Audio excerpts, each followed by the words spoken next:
Uma produção WGBH de Boston associada à Harvard University. Qual a coisa certa a fazer?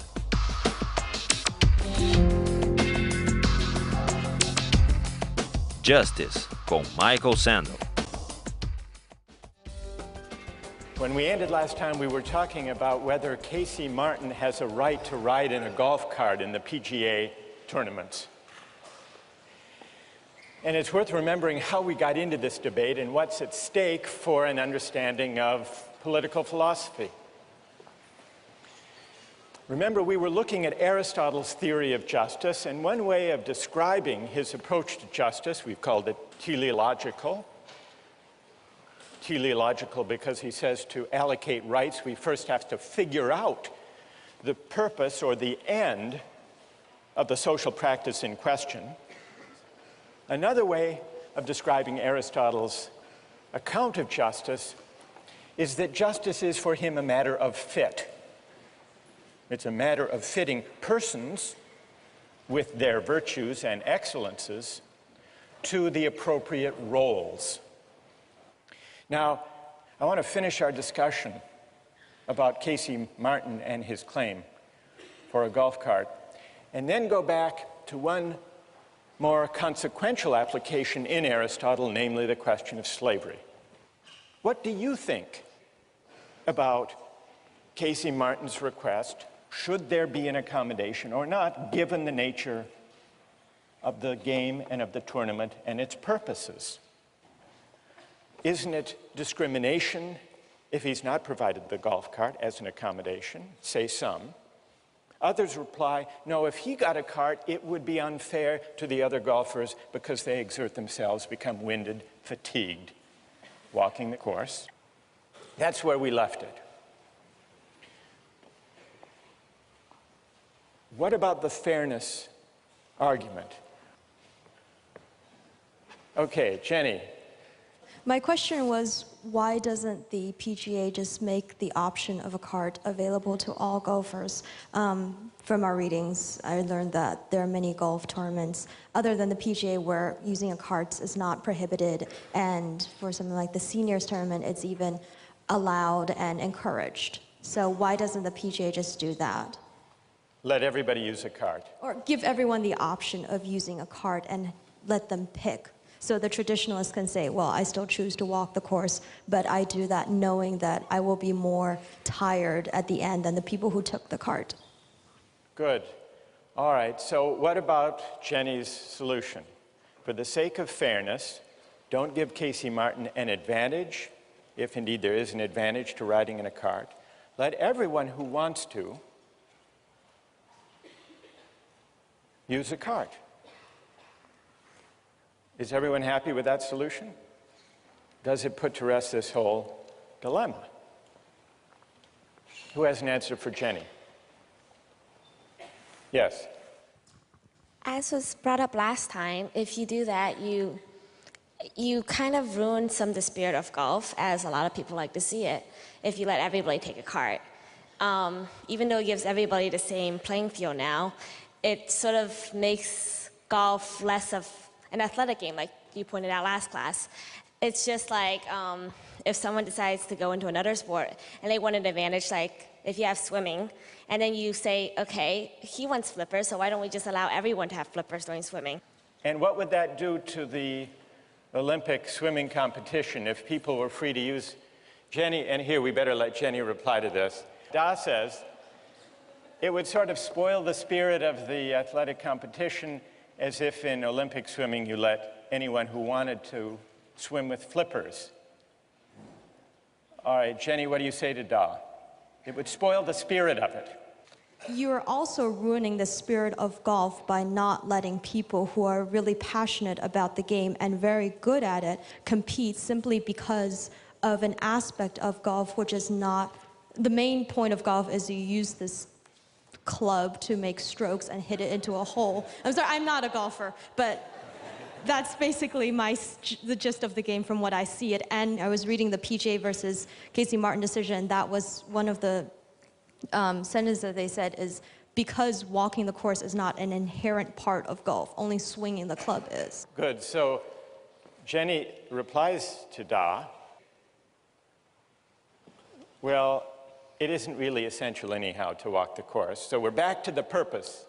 I mean, I'm sure there are, like wheelchair basketball, there are certain different competitions that can be made for people who may only be able to use their arms. Right. Yes. Michael, what do you think? And you just said that there's stuff like wheelchair basketball, where if you can't play basketball, there's another option. I think there's other options than the PGA Tour, but the PGA Tour is like, it's the best, it's the pinnacle, and you have to have certain requirements fulfilled to perform. All right, Michael, you want to say to Casey Martin, you go, there is such a thing as the Special Olympics for those who are disabled. Go play in the golfing version of the Special Olympics. That's what you would say, Michael. Yeah. I think that walking is part of the sport of golf, and Casey Martin, if you can't walk the course, then I don't think you should be able to play on the PGA. All right, good. Thank you very much for that exchange. What comes out of this exchange that goes back to Aristotle's theory of justice? Well, one thing is the question, is walking an essential part of golf? And the very fact that deciding whether there is a right for Casey Martin that the PGA must respect seems to depend, as Aristotle suggests it must, on debating and resolving the question, is walking essential to the game of golf? That's one moral of the story. But there's a second moral to the story from an Aristotelian point of view. What's at stake here, this is the second Aristotelian stake in this debate, is honor. Casey Martin wants the accommodation so that he can compete for the honor of winning the best tournaments. Now, why is it that the professional golfers, the great golfers, testified in this case, Jack Nicklaus, Tom Kite, in the readings, against letting them use a cart, and they, I suspect, would be equally vehement, Jenny, in opposing your suggestion of letting everyone ride a cart, and this goes back in a way to Da's point. How to put this gently? Professional golfers are sensitive about whether their sport is really a sport. Because if everyone rode around in a cart, or could, then it would become clear, or clearer, depending on your point of view, that golf is not really an athletic competition, but rather a game of skill, but not a sport. And so not only the question of debating the purpose, the teleological feature, but also from the standpoint of viewing debates about the purpose of golf, what's essential to golf, those debates, Aristotle suggests, inevitably are also debates about the allocation of honor. Because part of the purpose of golf is not just to amuse spectators. Scalia is wrong about that. From Aristotle's point of view, it's not just to provide entertainment. It's not just to make people happy. It's not a mere amusement. It's honoring, it's rewarding, it's recognizing a certain kind of athletic excellence. At least those who have achieved the highest honors have a powerful stake in maintaining that view. Now, some of you took the position, the Scalia position. This is an incredibly difficult and silly question, Scalia said. What is the essential nature of golf? It's not the kind of thing that the United States Supreme Court is equipped to decide or should decide. That's Scalia. But he only says that because he takes a very strong, and as it happens, anti-Aristotelian position on what a game is. It is the very nature of a game to have no object, no point, except amusement. says Scalia. That is what distinguishes games, he says, from productive activity. You can just imagine what kind of sports fan Scalia must be. And so he says it's impossible to say that any of a game's arbitrary rules is essential. And then he quotes Mark Twain's disparaging remark about golf. He says, many consider walking to be the central feature of golf. Hence, Mark Twain's classic criticism of the sport, a good walk spoiled.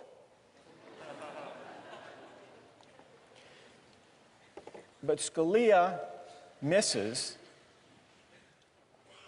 an important feature of games and the arguments about rights and fairness that arise from games when he casts games, sports, athletic competitions as solely for the sake of amusement,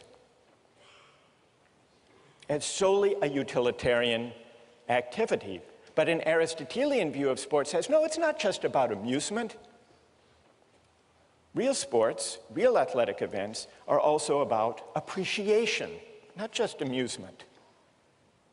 And people who follow sports and care about sports and play sports know this, which is another way of saying there's a difference between a sport and a mere spectacle. And the difference is that a sport is a practice that calls forth and honors and prizes certain excellences, certain virtues, and the people who appreciate those virtues are the true fans, the informed fans, and for them, watching the sport is not mere amusement, but that means that it's always possible to make sense of a debate about what feature of a sport is essential to it. We can make sense of these arguments. Never mind the question whether the court should decide. The PGA, in its own internal deliberations, can make sense of that debate, which is why they cared very much about their view, insisting on their view, that walking and exertion and fatigue are essential, not peripheral parts of sport. Well, this is all to illustrate the teleological and the honorific feature of debates about rights, which Aristotle says we need to take account of in thinking about justice. Now, I want to begin for us to consider whether Aristotle's theory of justice is right or wrong, whether it's persuasive or unpersuasive. And I want to get your thoughts about that. But I want to anticipate one obvious and important objection. If justice is about fitting persons to roles, matching virtues to the appropriate honors and recognition, if that's what justice is, does it leave room for freedom? And this is one of the main objections to Aristotle's teleological account of justice. If certain roles, social roles, are fitting or appropriate to me, where does that leave my right to choose my social roles, my life purposes for myself? What room does teleology leave for freedom? And in fact, you may remember, Rawls rejects teleological accounts of justice because he says that teleological theories of justice threaten the equal basic rights of citizens. So let's begin to examine whether Aristotle is right, and in particular, whether his teleological way of thinking about justice is at odds with freedom. Now, one obvious reason to worry is Aristotle's defense of slavery. He defends slavery which existed as an institution in the Athens of his day. Well, what is his defense of slavery?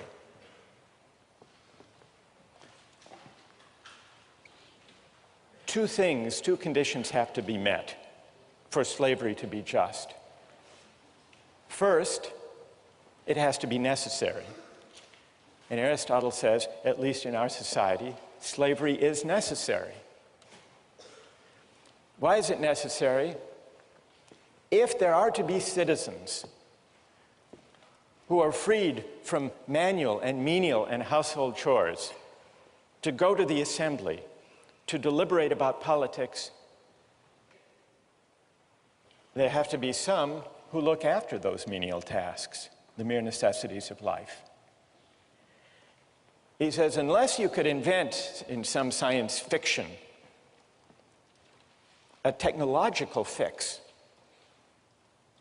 then there are going to be those who have to do the hard and difficult and menial labor if there are to be citizens deliberating about the good and realizing their nature. So slavery is necessary for the life of the polis, for there to be open to citizens. The life of deliberation, of argument, of practical wisdom. But there's a further condition that has to be met. Slavery has not only to be necessary for the community as a whole to function, but it also has to be the case, remember the criterion of fit, it also has to be the case that there are some people for whom being a slave is the just or the fitting or the appropriate condition. Now, Aristotle agrees that by his own standards, both of those conditions must be met, must be true, if slavery is to be just. And then, in a deplorable passage, he says, well, it is true that there are some people who are fit by nature, who are cut out to be slaves. These are people who differ from ordinary people in the same way that the body differs from the soul. These are people who are meant to be ruled. And for them, their nature is best realized if they're slaves. They can recognize reason in others,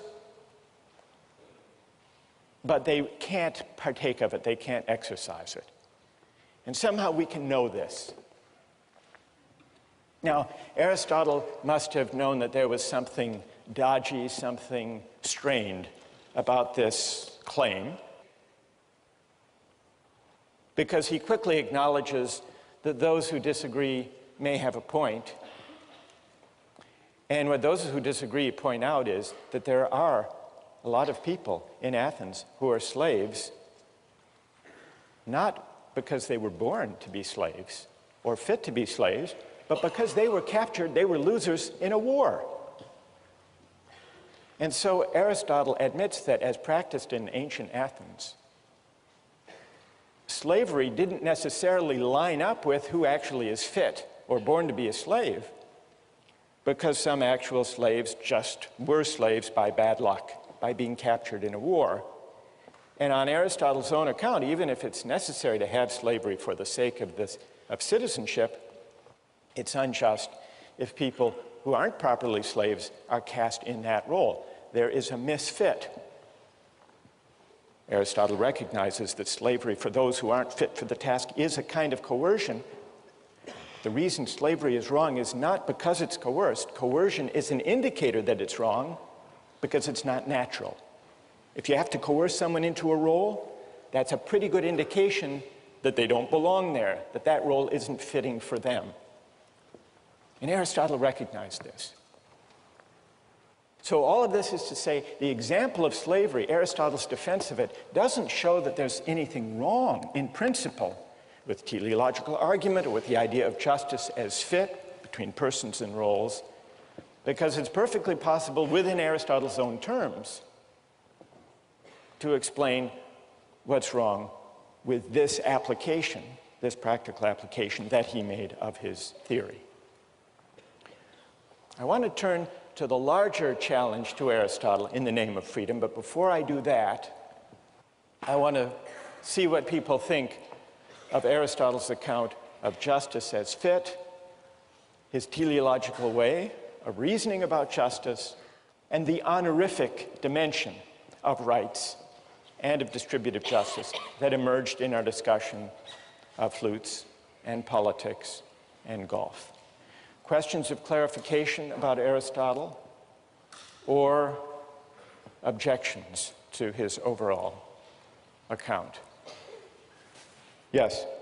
My objection to Aristotle is that he wants to match a person to a role. And, you know, if you walk like a pirate and you talk like a pirate, you know, you should be a pirate. And that is what is right. And so what's strange and seemed paradoxical to me about Aristotle's viewpoint is that if you walk like a pirate and you talk like a pirate, you shouldn't be an investment banker, because that's not what you're inherently supposed to do. If you have a peg leg and an eye patch and a disgruntled disposition, you know, you should be on a pirate ship on the high seas. So he doesn't, his... Some would say the distinction between the two vocations is not as clear as you suggest. All right, but that's good. I take the point. Yes. Go ahead. It just seems to ignore individual rights. So I might be the perfect janitor in the whole world, and I can do that job the most efficiently out of anybody that exists right now, but I might not want to do that. I might want to do any other number of pursuits, and it seems to say that that isn't really a good option for me. All right, and what's your name? Mary Kate? Good. All right, let's take a couple more. Yes?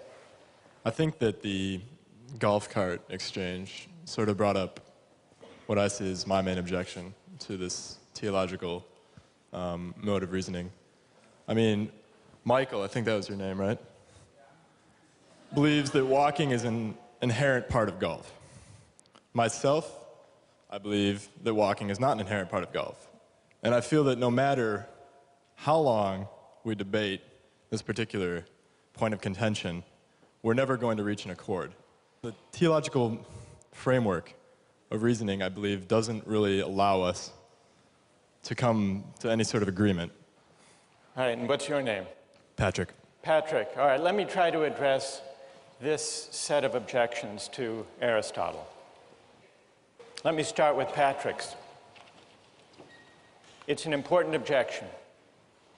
We had a debate about whether walking is essential to golf, and even in so seemingly trivial, or at least contained, a case as that, we couldn't agree. How can we possibly hope to agree when the stakes are higher and when we're debating the fundamental purposes or ends of political community? And so if we can't agree on what the ends or the goods of our shared public life consist in, how can we base justice and rights on some notion of what the end or the purpose or the good consists in? That's an important objection, so much so that much modern political theory takes that worry about disagreement over the good as its starting point and concludes that justice and rights and constitutions should not be based on any particular conception of the good or the purposes of political life, but should instead provide a framework of rights that leaves people free to choose their conceptions of the good, their own conceptions of the purposes of life. Now, Mary Kate said, what if a person is very well suited to having a certain role, like the role of being a janitor, but wants something else, wants to reach higher, wants to choose another way of life? So that goes back to this question about freedom. If we take our bearing as persons from roles that are said to fit our nature, shouldn't it at least be up to us to decide what those roles are? In fact, shouldn't it be up to us to define what roles are suitable to us? And that's going to take us back to the confrontation between Aristotle on the one hand and Kant and Rawls on the other. Kant and Rawls think Patrick has a point. They say precisely because people disagree in pluralist societies, about the nature of the good life, we shouldn't try to base justice on any particular answer to that question. So they reject teleology. They reject the idea of tying justice to some conception of the good. What's at stake in the debate about teleology, say Rawlsian and Kantian liberals, is this. If you tie justice to a particular conception of the good, if you see justice as a matter of fit between a person and his or her roles, you don't leave room for freedom. And to be free is to be independent of any particular roles or traditions or conventions that may be handed down by my parents or my society.